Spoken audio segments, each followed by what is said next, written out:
Wonder about the future and how you'll be working and learning? Welcome to You in 2042, the future of work, with your host, Danielle Wallace. Hello and welcome to You in 2042, the future of work. Joining me today is Mike Vaughan. So I serve two roles. One is editor-in-chief of the Thinking Effect, which is a website that's really dedicated to thinking about how AI is going to impact the world of upskilling, reskilling. And then also serve as the CEO of the Regis company, which is a company that builds technology that is specifically focused on skills practice learning and skills validation.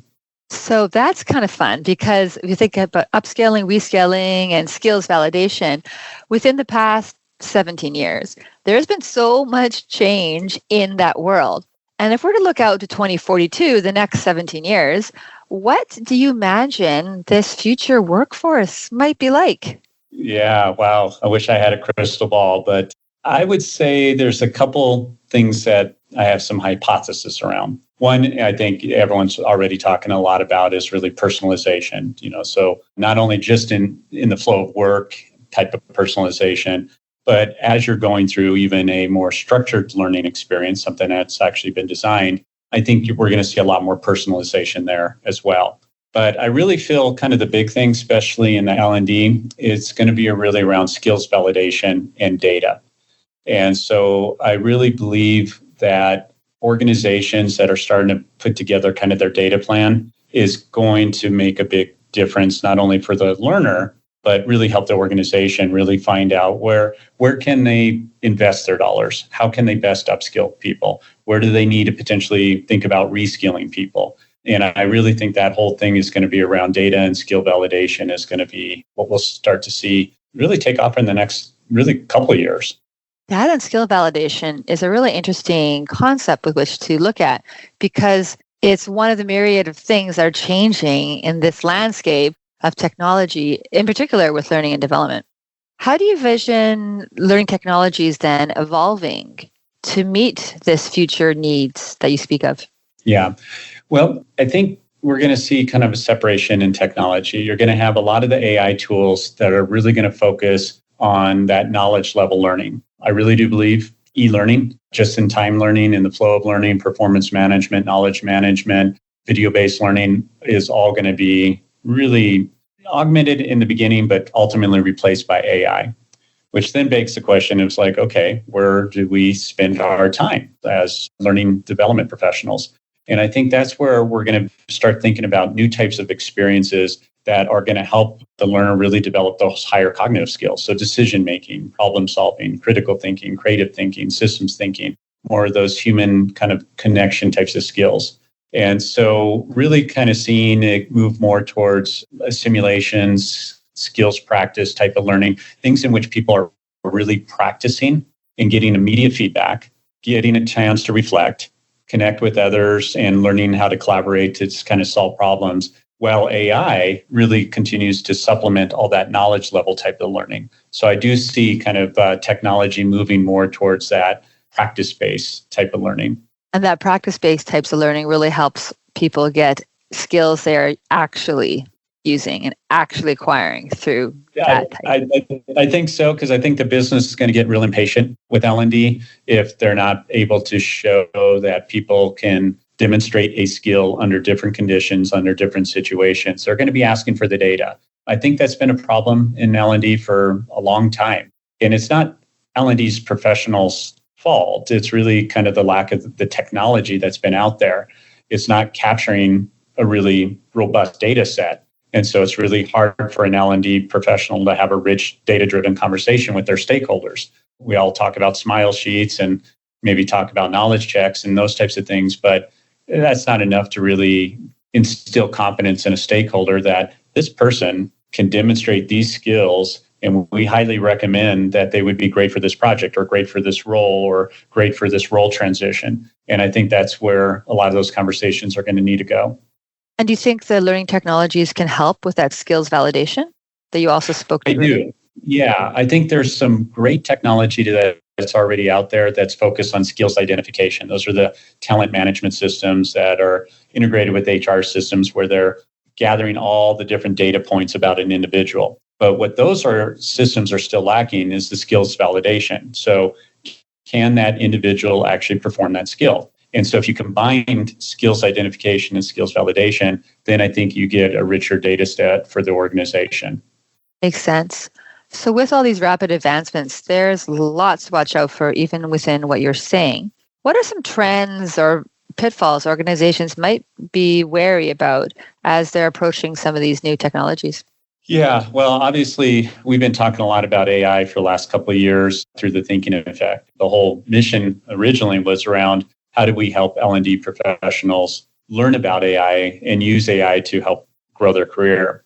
So I think that's going to be kind of the stumbling block for this next year because there's still so much noise. There's all these different AI tools popping up every week. There's now this new agent talking, AI about agents. And so what's that going to do? And so I believe what's that's causing is that people are stepping back and say, well, I'll just wait to see what happens. As a result, they're not really learning the tools. They're not really understanding it. And I think they're going to maybe get blindsided by it because it is moving very quickly. So I think that's going to be the first issue that CLOs that need to figure out is how do we start using these tools now to help the organization, to help automate certain L&D tasks that are mundane, that are redundant, that take us a long time, that cost us a lot of money, and figure out those tools and take care of that. And then start thinking about what are the AI tools that are going to help us create a better experience, that engage the learner, that engage their hearts and minds, that help them think about their thinking, reflect on their thinking.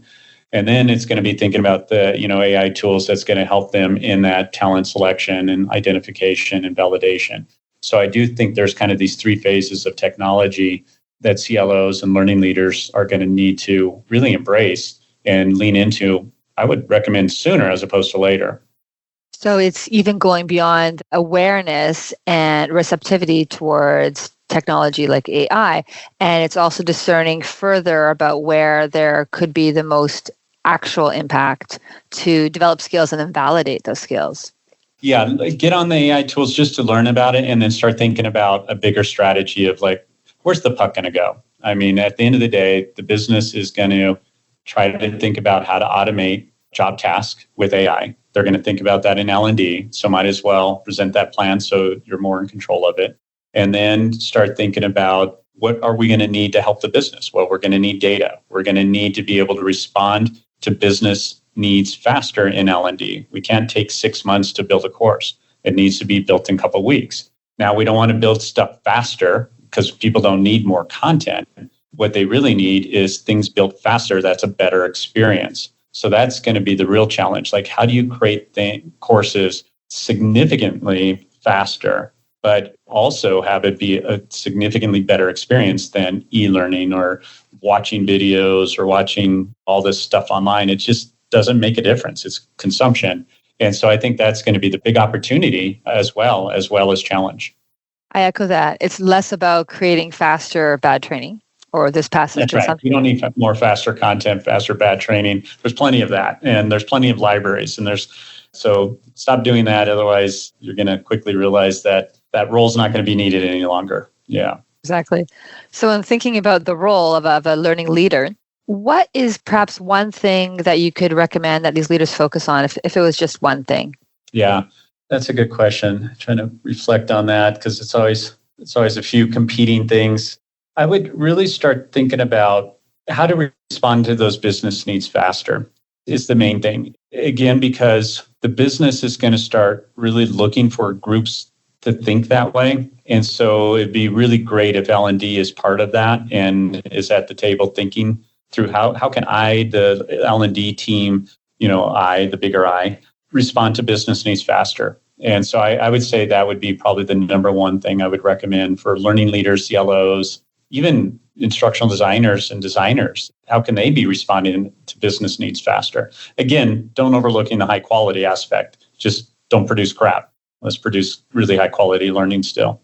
Yeah, I think that focus on the speed is a way to be on that parallel track with a business with their needs in this ever accelerating world and to drive relevancy while using AI for the efficiencies at the areas where you speak to and ensuring there's that drive forward to more effective learning through simulations or other practice-based abilities.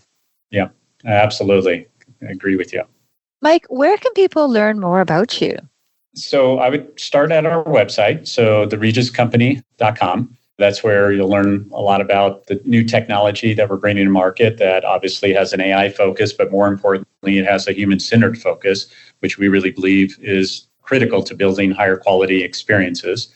And so I would start there. And then we're actually launching a whole new thinking effect in a month. And that site is going to be completely focused on this upskilling, reskilling revolution and how to help L&D professionals think about AI and how to help their organization with this upskilling, reskilling priority that every organization is going to face. I love it. And I encourage everybody to look through the show notes for that information. Mike, thank you so much for your time and amazing insights. And I look forward to seeing the future of work as this unfolds. Well, thank you so much. I really enjoyed this. Thank you for being a part of the future. Subscribe now to stay current.